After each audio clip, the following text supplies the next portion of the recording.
Titre de l'actualité de ce vendredi.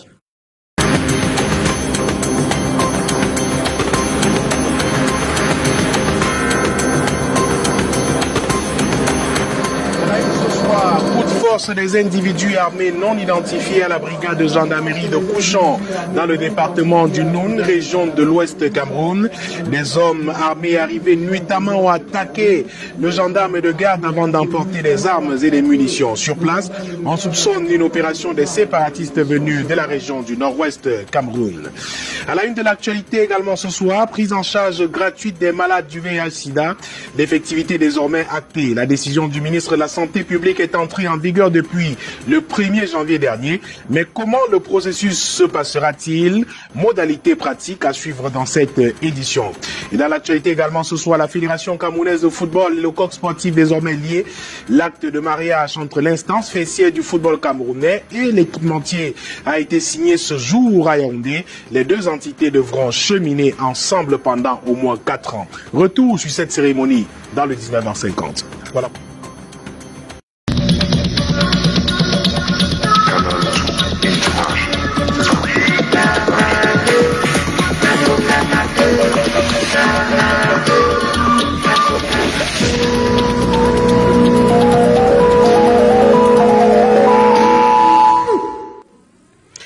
Bienvenue au 19h50, je vous le disais en titre, des hommes armés se sont introduits à la brigade de gendarmerie de Couchon dans le département du Noun.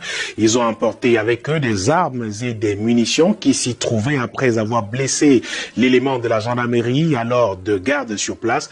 Les populations soupçonnent un mauvais coup des combattants séparatistes venus de la région du nord-ouest du Cameroun. Vanessa Melakandem et Njoya Nourdine nous donnent les détails. La localité de Couchon, dans le Noun, vient de passer une nuit très agitée. Des hommes armés ont attaqué le poste de gendarmerie, blessant l'élément qui était de garde. Ils ont emporté plusieurs armes. La population qui a entendu les coups de feu pendant l'attaque est consternée.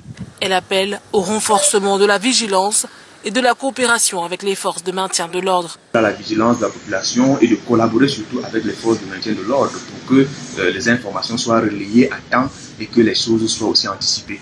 Donc, je me dis que la population doit collaborer et être vigilant. Nous donnons cet acte avec la dernière énergie et nous lançons un appel à nos frères camerounais de ce côté-là de pouvoir renforcer le comité de vigilance. De renforcer le comité de vigilance parce qu'avant tout, c'est nous qui mourons. Quand il n'y a pas de paix, c'est tout le monde qui est dérangé. Force de défense qui est là pour nous défendre. Si c'est encore elle qu'on va agresser et que naïvement comme ça, mais il y a de quoi avoir peur. Parce que c'est pas moi qui peux lutter contre cela. Eux, ils ont la légitimité de lutte. Des soupçons pèsent sur des sécessionnistes venus des régions anglophones. Le poste de gendarmerie de Couchon, construit sur un site isolé, a été sécurisé après le forfait, raison pour laquelle il nous est difficile de la voir en image. Pendant que l'enquête suit son cours, la psychose règne dans la localité située dans l'arrondissement de Bangourin. Retour ici à Douala et notamment au régie du terminal à conteneurs. Les dockers se font entendre. Ils sont sortis massivement. Dit merci au président de la République qui a pris, selon eux, des dispositions pour favoriser la gestion du terminal par le port de Douala. Les dockers ont donc organisé une marche sur la place portuaire ce jour pour témoigner leur reconnaissance au chef de l'État. Yvonne Katiken et Stéphane Binac pour le reportage. Les dockers sur les rues de Douala. Ils marchent depuis 6 heures avec des pancartes pour témoigner leur gratitude au président Biya pour le décret qui a permis la création de la RTC. Pour manifester notre joie. Et deuxièmement, nous remercions le chef de l'État d'avoir sorti son décret qui organisait le port autonome de Douala. Là où il a un extrait.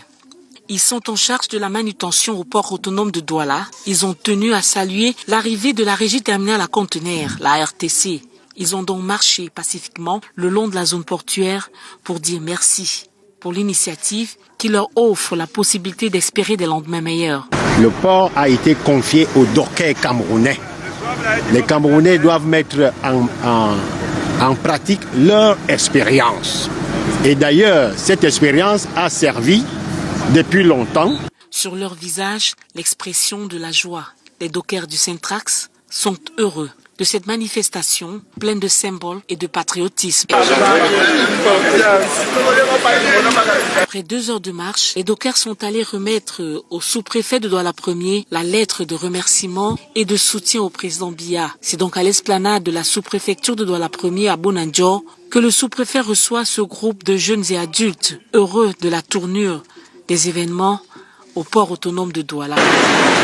Ils sont entre 18 et 20 conteneurs par heure, alors que les gens qui croyaient qu'ils nous dépassaient étaient à 15 par heure. Ce n'est qu'un début. L'arrivée de la RTC est une aubaine pour les dockers qui espèrent la fin des situations difficiles qu'ils ont traversées plusieurs années. Une meilleure prise en charge de leurs conditions de travail, de meilleurs traitements et surtout une meilleure vision du métier de docker après des années d'amertume. Les conducteurs de mototaxi de l'arrondissement de Douala 5e disent oui au permis de conduire. Ils sont environ 200 à répondre présents au lancement de la campagne de formation en vue de l'obtention du précieux sésame. L'initiative d'un conseil municipal en collaboration avec la plateforme des mototaxis de la ville de Douala a connu la présence du préfet du département du Vouri venu apporter l'onction de l'administration à cette initiative et qui vise justement à rendre responsable mais encore à organiser cette profession sensible de la ville de Douala. Charles Robert Itok et Henri Chinda. 5 000 francs en moins. Le permis catégorie A coûtera désormais 16 000 francs CFA pour chaque mototaximan de l'arrondissement de Douala 5e désireux de passer son permis. L'initiative vise à encourager, voire mettre en règle ceux qui exercent cette profession dans cet arrondissement. Vous avez dit tantôt qu'il n'y a pas de sous-métier. Vous avez dit tantôt, c'est pourquoi? Parce que vous êtes un mototaximan. C'est ça qui m'a touché. De vous voir peiner dans la rue sans vous conformer à la loi. C'est pour cela que j'ai voulu commencer d'abord par le permis de conduire. Nous allons évoluer progressivement, arriver jusqu'à la carte grise et même aller jusqu'aux assurances. L'action menée à l'endroit de la plateforme des mototaxis de Douala 5e vient donner un ouf de soulagement à ce secteur névralgique du tissu social camerounais. Nous voulons, à partir de ce moment, montrer une vraie image du mototaximan, parce que le mototaxi a été toujours considéré comme quelqu'un qui ne peut pas de manière normale apporter sa contribution pour le développement de notre économie. Nous allons mettre sur pied le développement participatif, ça veut dire que nous sommes en train de mobiliser 2000 mototaxis qui cotiseront par jour un montant de 1000 francs. L'autorité administrative entend accompagner le syndicat des conducteurs et promoteurs des mototaxis du Cameroun à estiper le bon gré des livrets. Il s'est agi pour moi de venir encourager l'initiative qui a été prise par le leader des mototaxis, M. Kenyé, de Douala 5e. Nous voulons d'ailleurs que tous les mototaxis obtiennent leur permis de conduire. Parce que c'est ce permis de conduire qui va leur permettre justement d'assurer leur moto. Le promoteur de cette initiative compte étendre son action vers les cartes grises et les assurances. 2000 chasubles seront offertes gracieusement aux conducteurs de mototaxi de Douala 5e pour meilleure identification. De la santé à présent, les personnes vivant avec le VIH-Sida au Cameroun peuvent désormais se faire suivre gratuitement dans les différents centres de santé. La décision prise par le gouvernement en avril dernier est entrée en vigueur le 1er janvier 2020 doit être connue de tous, d'où l'importance d'un atelier régional d'information et de sensibilisation de toutes les parties prenantes de l'exemption de paiement direct en matière de prise en charge au Cameroun. Le compte rendu de Junior Ossin et Marius Kossou. 1,7%, c'est le taux de prévalence du VIH-Sida dans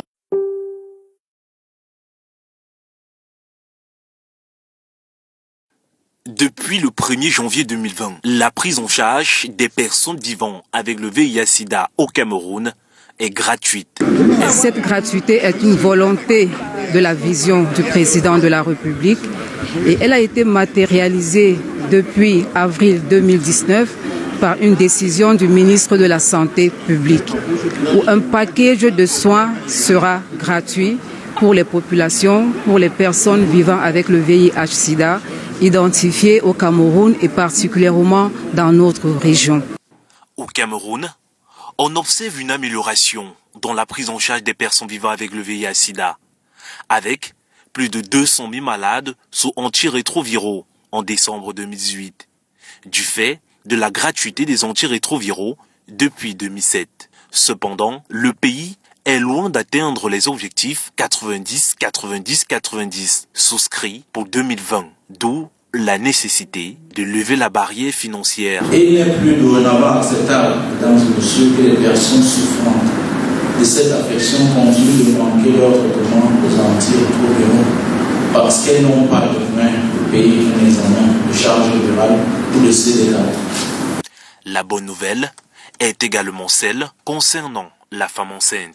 Toutes les femmes enceintes de la région du littoral, la première consultation prénatale sera gratuite. C'est l'occasion pour moi ici, une fois de plus, d'interpeller les femmes enceintes parce que dans la lutte contre le VIH-Sida, nous devons bloquer la transmission verticale. Cette gratuité des soins sur tout l'étendue du territoire national permettra d'atteindre les objectifs si après 90% des personnes vivant avec le VIH-Sida dépistées, 90% de prise en charge des personnes vivant avec le VIH-Sida et 90% d'entre elles ayant une charge virale indétectable. Et la décision du ministre de la Santé publique sur cette prise en charge des personnes vivant avec le VIH-Sida, désormais appliquée dans la région du Nord. Les responsables sanitaires de cette région et les autorités administratives ont tenu le forum régional dans ce sens ce jeudi 9 janvier dans les services du gouverneur de la région du Nord, Lil Piedjou et Aïssa Toubouba. 1,7%, c'est le taux de prévalence du VIH-Sida dans le Nord. C'est la région la moins affectée sur le plan national. Depuis le 1er janvier, la prise en charge des personnes vivant avec cette maladie est gratuite. Et dans le Nord, tout est réuni pour l'effectivité de cette décision. Cette opportunité liée à la gratuité des frais chez les personnes vivant avec le VIH viendra sans doute nous aider à relever les gaps observés au niveau des différents points de la cascade des 390 afin de parvenir au contrôle complet de l'épidémie. Les stands sont encore à 70%. Les stratégies seront donc élaborées dans le cadre d'avoir un nombre plus important de personnes qui vont être dépistées, mais qui vont aussi être prises en charge. Selon les derniers chiffres publiés par le programme de surveillance, sur les 531 400 personnes infectées du VIH-Sida au Cameroun, 30 216 viennent du Nord, soit 1,7%. Sur les 30 216 malades, 70% connaissent leur statut et 78% sont sous traitement. Les stratégies à mettre sur pied pour la prise en charge de ces malades sont en étude dans la ville de Garoua. Déjà même la prise en charge et les examens relatifs à ceux qui sont malades par cette pandémie de VIH. Comme en 2020, je puis déjà vous rassurer et vous dire que c'est effectif dans les formations de santé de la région du Nord. Depuis le début de cette année 2020, cette mesure du ministre de la Santé publique, le Dr Manaouda Malachi, est effective. La consultation, la prise en charge et la prévention des maladies opportunistes pour les personnes vivant avec le VIH-Sida et leurs familles sont gratuites dans toutes les formations sanitaires. Et la suite de ce journal à Yaoundé avec Alain Ghislain Kanga que nous allons retrouver tout de suite. Bonsoir Alain.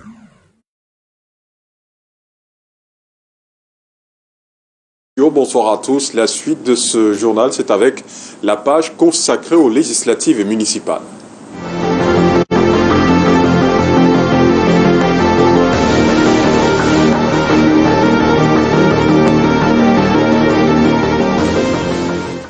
Et pour ces législatives et municipales à venir, je vous propose une incursion au cœur de la production du matériel de vote et accessoires.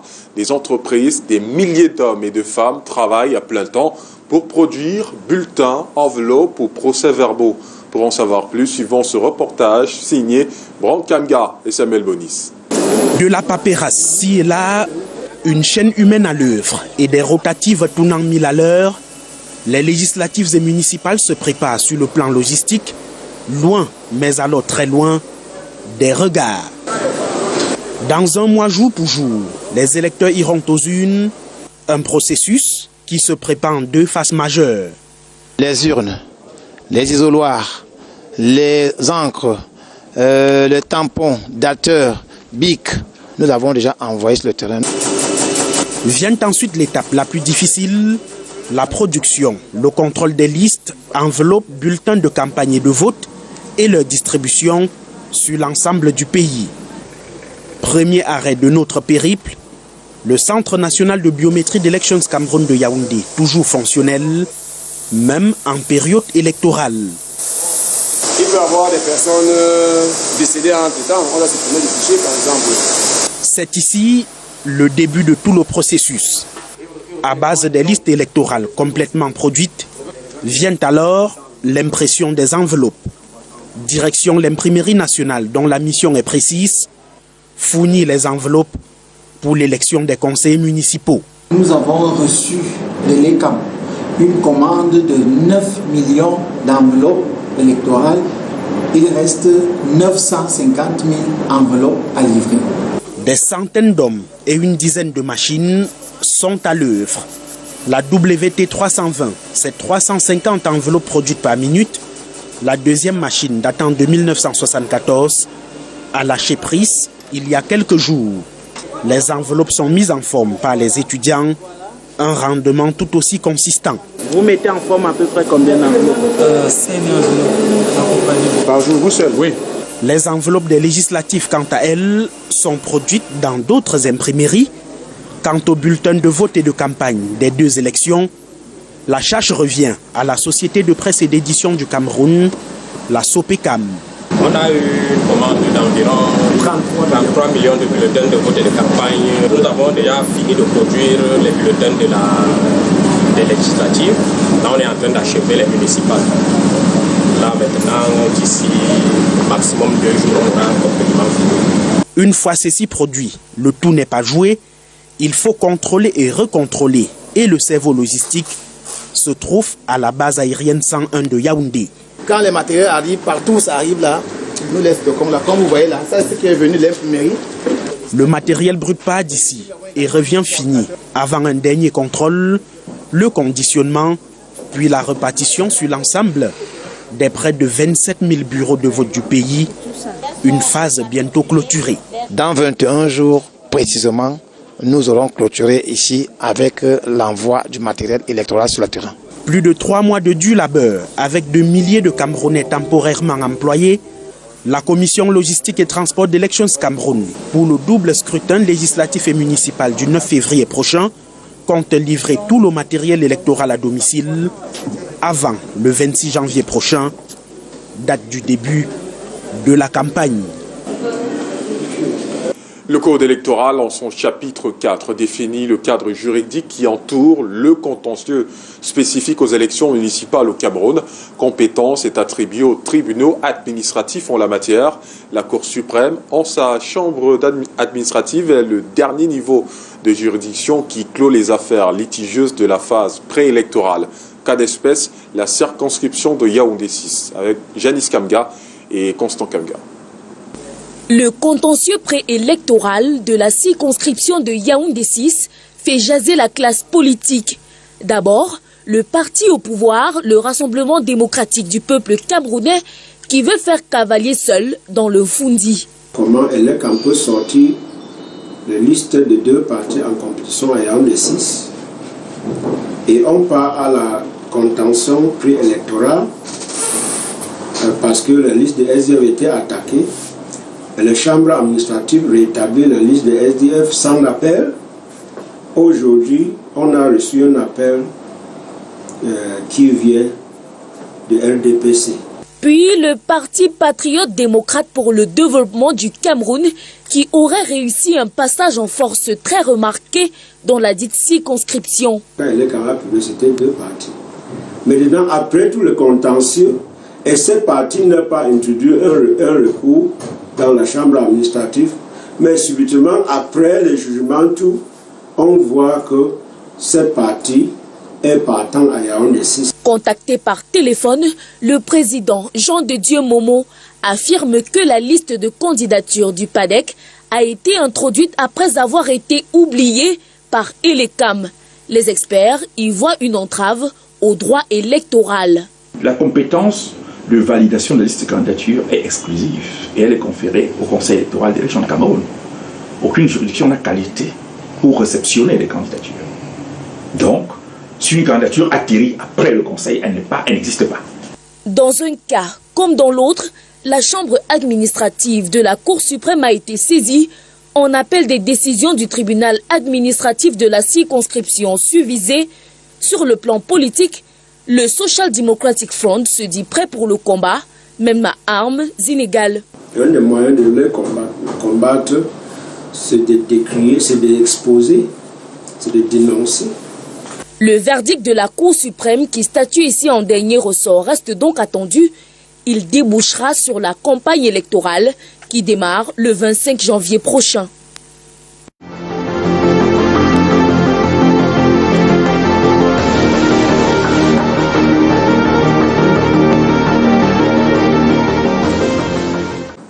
Et dans certains quartiers de la cité capitale, la poussière dicte encore sa loi en cette saison sèche. Le quartier Ngona, dans l'arrondissement de Yaoundé 5e, fait partie des victimes.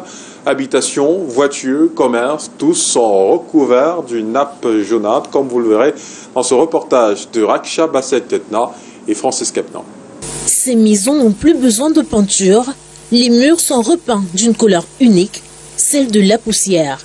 Ici, au quartier Ngona, dans l'arrondissement de Yaoundé 5e, rien ni personne n'y échappe. Entre-temps, ça ne va vraiment pas. La saison pluvieuse, très très mauvaise. La saison sèche comme ça, la poussière. C'est grave. Trop de poussière, trop de maladies. Et tous les jours, les promesses, on va venir goudronner. On va goudronner. On attend. Ah, c'est le pays. On va faire comment? Les toits de maison, les voitures et même la verdure, tout a perdu sa couleur d'origine. Une saison sèche, forte en couleur rouge. La poussière, ce n'est pas bon avec la viande. On va faire comment? On se porte seulement avec. Vous pouvez me regarder les pieds de tout le monde au quartier. Tu peux te laver là, tu portes un pantalon blanc, tu pars en visite à quelqu'un. Arrive en route, avant d'arriver même au centre-ville, tu es déjà sale comme un petit cochon. Les habitants, pour essayer de pallier le problème, trouvent des solutions de fortune. Chacun arrose sa devanture. Les gens ont mis les dos d'âne pour éviter que les motomans fuient. Comme ils viennent ralentir, ça diminue un peu la poussière. Des nuits quotidiennes de poussière versées par les camions, déjà connus par les mototaximens. Cagoulés et couverts de la tête aux pieds, ces transporteurs majoritaires du quartier nous décrivent leur accoutrement quotidien. Moi, j'ai trois vêtements toujours pour la poussière, étant donné que la température, le vent, le froid, la poussière, nous sommes apportés un carton. Si on ne le fait pas ainsi, on va tomber malade. Mal-être et mauvaise santé. Aujourd'hui, en Ngona, la poussière est passée maîtresse de la place et dicte sa loi à tous. Même cette plaque jadis blanche est aujourd'hui illisible. Pour les habitants de ce quartier, une seule prière est alors dite. Non plus seulement qu'il faut que le gouvernement lance le coup d'œil sur l'état de notre route pour pouvoir faire quelque chose pour que nous vivons aussi comme ceux qui sont à Bastos. Et la suite de ce 19h50, c'est à Douala avec vous, Michael Tipkio. Bonsoir. Bonsoir Alain, et la suite ici à Douala, c'est avec la Chambre des commerces du Cameroun qui a tenu ce jour sa 4e session ordinaire de l'Assemblée plénière 2016-2019. Au cours de cette rencontre, les opérateurs économiques ont débattu sur la situation socio-économique du Cameroun en promettant d'apporter leur contribution pour un meilleur climat des affaires en Afrique. Junior Ossin et Guy Fotsoyi ont pris part. Les acteurs de la Chambre de commerce, d'industrie, des mines et de l'artisanat du Cameroun regrettent la situation sociopolitique et sécuritaire dans le nord-ouest et le sud-ouest qui affecte considérablement la mouvance de l'économie camerounaise. Nous avons d'abord remercié le gouvernement pour avoir déclaré cette zone comme zone assistée, avoir adopté des procédures pour pouvoir amener ces entreprises à reprendre l'activité. Mais comme je le dis, sans la paix, il n'y a pas des affaires. Donc nous attendons que les résolutions du grand dialogue auquel nous avons assisté se mettent très rapidement en place pour que les hommes d'affaires puissent retrouver leur place et pouvoir donner de l'emploi et encadrer ces jeunes qui sont aujourd'hui désheureux. Au cours de sa 4e session ordinaire de son assemblée plénière, mandature 2016-2019, tenue à Douala, la Chambre de commerce, d'industrie des mines et de l'artisanat du Cameroun s'est également penchée sur la zone de libre-échange continental qui tarde à s'implanter mais affiche quelques avancées. Aux dernières nouvelles, le Cameroun avait ratifié mais n'avait pas déposé les instruments de ratification. C'est chose faite depuis quelques semaines. C'est un problème pour l'instant politique. En tant qu'opérateur économique, nous appelons de tous nos voeux et le plus rapidement possible l'installation de ce vaste marché. Mais en attendant, la Chambre de commerce compte œuvrer au développement du numérique au Cameroun, à l'accélération de la transformation industrielle des matières premières, notamment locales, à promouvoir le développement des entreprises structurantes citoyennes, à intensifier la mise à niveau des entreprises et à accompagner les filières porteuses de croissance, entre autres. En écologie, à présent, la grande famille des artistes camerounais était comme de coutume présente pour un dernier hommage à l'endroit d'un grand nom, un grand maître, maestro de la musique camerounaise, comme il l'appelle, la musique camerounaise justement, Charles Lembé. L'artiste a été célébré en chanson ce jeudi soir, hier soir justement, à l'esplanade de la salle des fêtes d'Akwapa. Sa famille, ses amis, fans sur la scène. Et Kambi Briand a donné le ton en premier, suivi en harmonie de Nicole Mara, Beko Sade, Salé John, Sanfant Thomas, Alain Boulin, Banguecho, Chouchou Sinclair, Samy de Tekitene et bien d'autres artistes pour un au revoir digne de ce nom à Charles Lembé. Je vous suggère d'ailleurs d'écouter une attitude d'Ekambi Briand et l'ambiance sur le podium des moments captés par notre reporter Aimé Mokoko.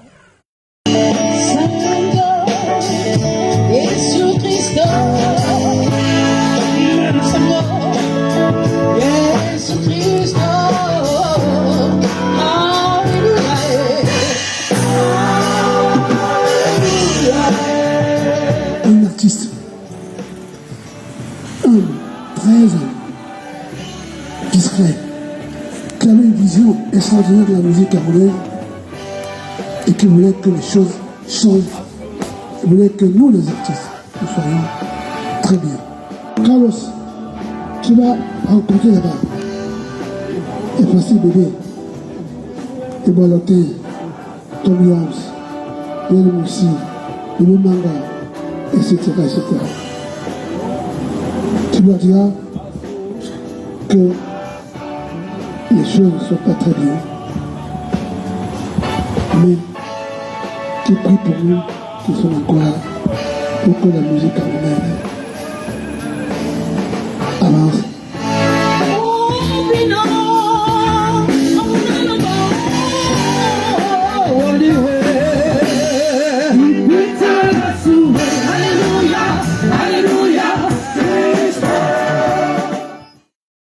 C'était donc l'hommage à l'artiste Charles Lembé hier soir à la salle des fêtes d'Akwa, ici même à Douala. Et on passe au sport tout de suite avec la Fédération camerounaise de football et le coq sportif qui officialise leur partenariat. La cérémonie de signature du contrat entre l'équipementier, entre les deux parties justement, s'est faite ce jour à Yaoundé, un contrat d'une durée de 4 mois où le corps sportif offrira ses services à l'instance fêtière du football camerounais. Rak Chabasek Yednam et Francis Ngemnan pour le reportage. Un rendez-vous tant attendu par les acteurs de football, enfin respecté. La cérémonie de signature du contrat équipementier entre l'Africa Foot et le coq sportif. C'est en avril 2019 que les deux parties se rencontrent et signent une lettre d'accord qui fait office de pré-contrat qui leur permettra de respecter leur engagement réciproque. Le coq sportif a dessiné et fabriqué une ligne de vêtements sportifs pour les sélections du Cameroun. Un contrat qui s'étendra sur une durée de 4 ans où le coq sportif fournira officiellement le paquetage complet des équipements sportifs à l'Africa Foot. Et le montant des gains de ce dernier reste confidentiel comparé à celui de Puma, l'ancien équipementier, qui était de 1,250 milliard par an.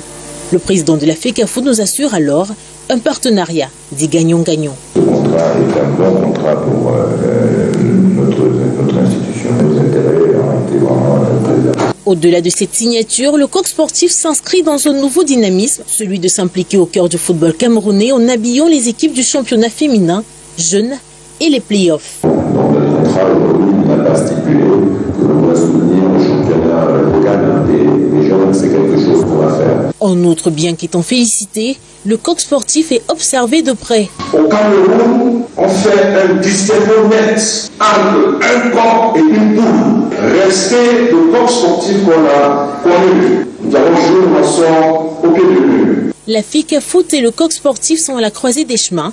Une nouvelle histoire se crée entre les deux entités et loin d'avoir la maîtrise des résultats sportifs, les deux parties nous garantissent, à travers ce partenariat, un travail sûr, long et gagnant jusqu'en fin 2023.